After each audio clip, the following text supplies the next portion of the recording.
YL님, 직장 일자리 지원해보라고 했는데 이게 취직이 될까요? 하는 거죠?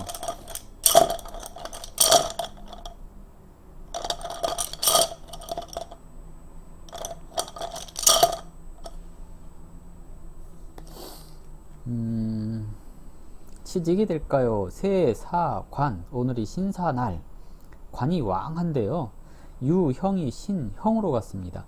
형이동에서 형으로 갔으니 경쟁자가 많다라는 의미이기도 하고요. 돈이 안 된다는 의미이기도 합니다. 그런데 이게 지금 지원하는 데가 아는 사람이 소개를 하는 것이라고 한다면 그 소개로 인하여 어쩔 수 없이 끌려가는 것을 얘기를 하기도 하죠. YL님, 아는 사람 소개고 아는 사람 회사인가요? 아는 사람이 있는 회사인가요? 그러면 이게 어쩔 수 없이 끌려가게 되는 그런 형태입니다.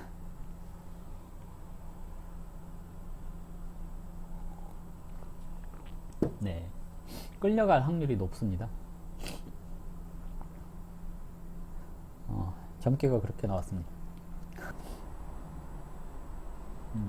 최저임금으로 충분하다고요? 그러면 뭐 그래도 돈이 있는 게 좋아요. 돈이 있는 게 좋습니다. 제가 돈돈 하잖아요. 제격이라 그러는 것일지도 모르겠는데요. 그 뭐죠? 물질적인 기반 없이 정신적인 만족감은 사상 누각이라고 생각을 하거든요. 배부른 돼지가 낫지 배고픈 소크라테스보다는. 그잖아요. 뭔 철학을 해. 배가 불러야 뭐든지 다 할 수 있지 않나요? 배고픈 상태에서 얻어지는 것들, 물론 이제 고생을 했으니까 그만큼 깊이 있는 뭔가가 나올 수 있겠죠. 근데 배고픈 상태에서 철학을 한다는 것 자체도 웃긴 일이죠. 왜냐면 사주팔자라는 게 그렇거든요. 될 놈 된다고. 팔자가 좋아야 깨달음도 빨리 오거든요. 팔자가 나쁘면 깨달음이 잘 안 와요. 철학을 한다는 것은 깨달았다는 얘기잖아요. 팔자가 좋다는 걸 어떻게 알 수 있느냐? 돈 잘 버는 팔자가 좋은 거잖아요. 무재성이라서 일단 돈 벌면 쓰면 되죠. 먼저 써봐요. 돈 벌고. 오행의 상생이 잘 이루어진다라는 것은 효율이 높다는 얘기거든요. 오행의 상생이 잘 이루어졌으니 효율이 높다라는 것은 같은 시간에 같은 생각을 해도 결과가 빨리 나온다는 얘기입니다. 이 말은 사주팔자가 구려서 돌을 닦고 계시는 분들, 예를 들어서 현실적으로 일이 잘 풀리지 않으니까 돌을 닦았겠죠. 그 사람들이 10년 동안 열심히 막 고행을 해서 깨달은 게 있어요. 그래서 그거를 이제 팔자 좋은 사람한테 가서 얘기를 해요. 그러면 그 사람은 딱 1시간 만에 듣고 깨달죠. 어떤 게 좋아요? 그런 거 있잖아요. 유명한 선사, 그 사람들이 깨달은 것을 나중에 강의를 해요. 돈 있는 사람들은 그 강의를 돈 내고 가서 딱 들어요. 듣고 나서 인생이 이런 거구나 하고 깨달았습니다. 자, 1시간 듣고 깨달은 게 좋아요? 10년 고행해서 깨달은 게 좋아요? 배고픈 소크라테스가 이게 문제인 거예요. 차라리 배부른 돼지가 낫다니까. 돈 있어봐요. 10년, 20년 고행한 사람들이 이제 자기 깨달은 것을 알려주기 위해서 나와가지고 돈 받고 강의를 한단 말이죠. 비싸게 강의를 해요. 돈 있으니까 비싸게 돈 내고 들으면 되지. 그래서 하는 얘기예요. 돈이 최고입니다. 돈이 있어야지 뭐. 중국의 돈 많은 부자들이 주로 그렇게 하거든요. 중국의 돈 많은 부자들이 운동도 고급진 걸 해요. 막 어떤 사람이 10년, 20년 막 노력해가지고 몸으로 체득한 것을 돈 주고 고용해서 니들이 우리를 지키든지 아니면 우리한테 가르쳐줘 이렇게 얘기를 하거든요. 그래서 돈이 있으면 웬만한 건 다 가질 수 있어요. 깨달음 거기까지 거 돈 주고 사면 돼요. A랑 B 두 가지 출판사에 투고를 했는데 어디서 연락이 올까요? 라고 얘기를 하셨거든요. 자, A부터 한번 볼게요.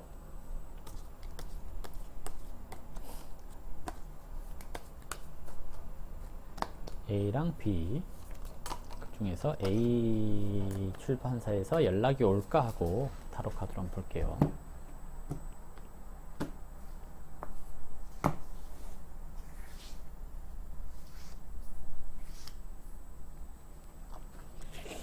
A에서 연락이 올까?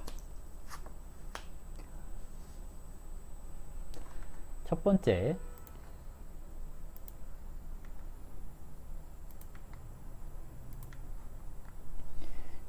A에서 연락이 올 거라고 기대하고 계시죠? 이렇게. 그런데 뭔가 이렇게 그쪽에서 잔소리를 하게 될 겁니다. 수정안을 얘기를 한다거나 뭐 이렇게 하면 뭐 어떤 조건을 제시하게 될 수 있고요. 하지만 좀 늦게라도 연락이 올 가능성이 있습니다. 빨리 연락이 오는 게 아니고요. 늦게라도 연락 올 희망이 있어요. 뭐 이런 것을 얘기를 하거든요. A. 자, B.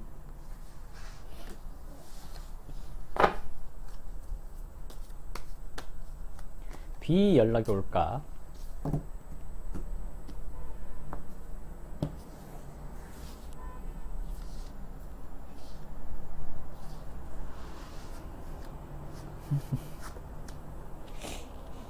네, B. B도 연락이 올 거라고 생각을 하고 계시죠? 똑같이 나왔거든요. 이거 어쩌다가 이게 계속 나오나? 연락이 올 거라고 생각을 하고 있고요. 더더욱 굳게 믿고 있습니다. 여기는 연락이 오겠지 하고. 근데 이 기대에 대한 실망감이 생길 수 있습니다. B는 연락이 안 오고요. 연락이 올 것처럼 긍정적인 얘기만 하다가 말 겁니다. 라고 얘기를 하는 겁니다. 둘 중에 A가 연락이 올 가능성이 좀 높고요. 다만 시간이 좀 걸리지 않을까라고 예상을 해볼 수가 있을 것 같습니다. 답변 됐을까요?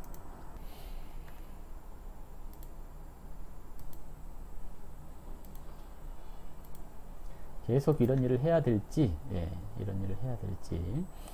14시 37분. 양력이시겠죠?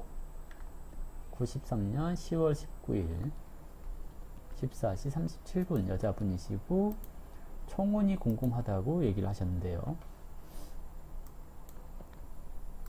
계속 이런 일 하셔야 되냐고? 이분이 그런 일 하실 분은 아닌데요.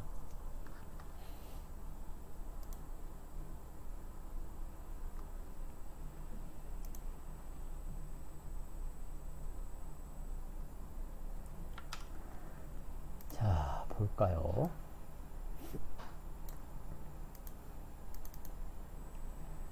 이분이 그런 일 하실 분은 아닙니다. 생산직에 적합한 그런 유형은 아니거든요. 근데 지금 현재 생산직을 하고 계시잖아요. 일에 대한 불만이라든지 이런 게 생길 수 있는 사주입니다. 자, 볼게요. 첫 번째, 수월에 계유일주 정화사령 그랬는데 이 사령이 특별히 의미가 있는 사령은 아닌 것 같죠. 편제가 사령이라는 것은 내가 하고 싶은 거, 이거 하고 싶은 것은 편제라고 하는 뭔가 이렇게 여행을 다닌다거나 무역이나 유통업 같은 좀 활동이 많은 그런 것을 하고 싶은 마음이 있다라는 얘기인 거고요. 무토가 격이니 정관격 이렇게 얘기를 해봅시다. 정관은 조직 생활 내에서 순차적으로 살아가는 것을 얘기를 합니다. 그러면 나한테 주어진 일, 내가 가지고 있는 전문적인 지식을 활용해서 자격을 취득을 하거나 아니면 그런 걸로 조직 생활을 하거나 이런 것이 적합한 사주입니다 라고 얘기를 하는데요. 사주에서 편인이 지나치게 많습니다. 이렇게 편인이 지나치게 많다라는 것은 생각이 너무 많아요.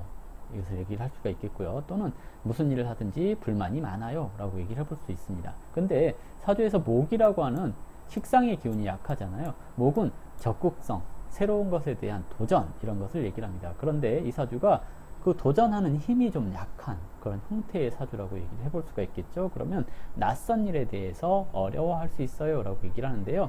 운의 흐름에 있어서 일단은 신유술, 해자축 운이 이렇게 흘러가고 있죠. 어떤 의미냐면 2017, 18, 19, 20, 21까지 이렇게 운이 이 사람한테 좀 불리하게 흘러가고 있죠. 그러면 내가 나한테 맞지 않는 그런 일을 하게 될 수 있어요 라고 얘기를 하는 거고요. 그러니 불만 속에서 살아가는 것을 얘기를 합니다. 다만 내가 어떤 계획이 없거나 또는 내가 뭔가 준비하고 있는 게 없다거나 이러면 꾸준히 그 상황 속에서 생활을 하게 될 가능성이 높습니다. 뭔가 변화를 추구하는 시기는 2022년 정도 되어야 변화를 추구하게 되지 않을까 생각됩니다. 지금은 불만을 가진 채로 주어진 일에 그냥 충실하게 생활하는 그런 것을 얘기를 하겠죠. 생각은 좀 많고 불만은 많은데 뭔가 도전하기는 꺼려지고 힘들어지는 그런 상황 속에 있다라고 얘기를 할 수 있습니다. 그래서 김재재님 준비를 하세요. 생산직에 적합한 사주는 아닙니다. 자기 자신만의 전문적인 특화된 그런 지식을 익혀서 특정 분야의 전문가가 되시거나 그러셔야 될 사람이고요. 운의 흐름 자체가 2022년이 되기 전까지는 좀 답답하게 흘러갈 겁니다. 이런 때 마음이 복잡하니까 새로운 것을 준비하고 그러기는 좀 어려울 수 있습니다. 그런데 이 사주가 유술, 합, 유술, 방합 이렇게 되어 있잖아요. 원령을 기준으로 방합이 이루어져 있고 편인이라고 하는 것은 인맥 관리라도 하세요 라고 얘기를 하는 거거든요. 실력이 중요한 게 아니고 인맥이 중요합니다 라고 얘기를 하는 것인데요. 살아가기 위해서 성공하기 위해서 인맥 관리를 잘 하시면 되기 때문에 사람 만나는 거 어색하더라도 잘 만나 주시고요. 나한테 필요한 사람인지 아닌지 잘 파악을 하시기 바랍니다. 다만 편인이라고 하는 저 성향 자체는 사람을 좀 가리거든요. 처음부터 친해지기는 어려운 그런 형태이기 때문에요. 잘난 척하는 사람 그런 것보다는 전망 보이는 사람, 여러 사람들을 좀 많이 만나주시고 그런 것이 필요하지 않을까 생각됩니다. 대우는 36세부터 목화 이렇게 흘러가죠. 이 사주한테 필요한 것들이겠죠. 그러면 36세 이후부터는 좀 편안한 삶을 살게 될 수 있을 겁니다. 다만 단기적으로 봤을 때는 2021년까지는 고생이 좀 될 것 같고요. 내년에 새로운 시도, 새로운 출발 이런 것을 해볼 수 있는 시기이기도 합니다. 그러니 내년에 이직을 위한 준비를 한번 해보시거나 이런 것도 좀 필요하지 않을까 생각됩니다. 다만 운이 아주 좋은 때는 아니기 때문에요. 준비하는 데 만족하는 것도 괜찮습니다. 직장 계속 다니시다가요. 2022년 넘어가면서부터 자신이 할 수 있는 일 이런 것들이 있을 거라고 보여지거든요. 운이 변할 겁니다. 그때에서 좋아지지 않을까 생각되네요. 재물은 그랬는데요. 관인으로 형성되어 있는 재물은 투자에 적합하지 않으니 투자는 생각하지 마시고요. 혹여 투자를 하신다고 한다면 장기적으로 정말 돈 안 될 만한 데에다가 생각 없이 딱 샀는데 그게 나중에 빵 터지는 그런 것을 얘기를 해볼 수가 있겠죠. 그래서 투자는 생각하지 마시고 좋은 직장 또는 좋은 일거리 이런 것을 찾기 위해서 노력해야 될 겁니다 라고 얘기를 해볼 수 있겠고요. 36세 이후부터 재물운이 상승하는 형태의 사주입니다 라고 얘기를 하겠죠. 답변 됐을까요? 남자친구랑 대판 싸우고 헤어지자고 했다고요?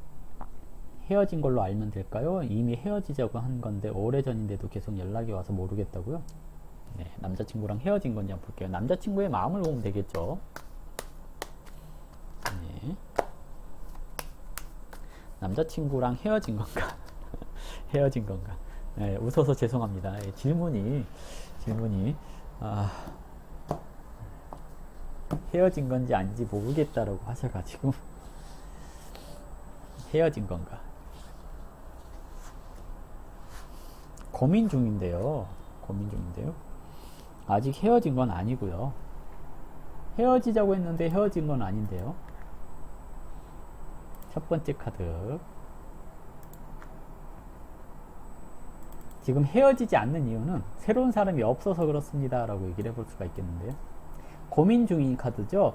내가 지금 가지고 있는 것과 새로운 것에 대한 고민, 새로운 제안에 대한 고민, 이걸 받아들여야 되나 말아야 되나, 이것을 얘기를 하거든요. 아까 제가 질문에서 남자친구의 마음을 얘기를 하는 거잖아요. 그랬더니 새로운 것이 나타나기 전까지 또는 새로운 제안, 헤어지자고 하는 제안에 대해서 지금 되게 고민을 많이 하고 있어요 라고 얘기를 하는데요.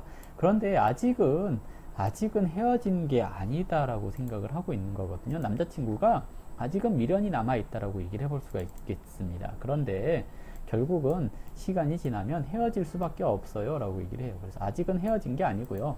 조만간 다시 한 번 더 헤어지자고 한다거나 또는 헤어져야 하는 그런 상황이 발생할 수 있겠습니다 라고 얘기를 해볼 수 있겠죠. 아직은 헤어진 것은 아닙니다. 답변 됐을까요?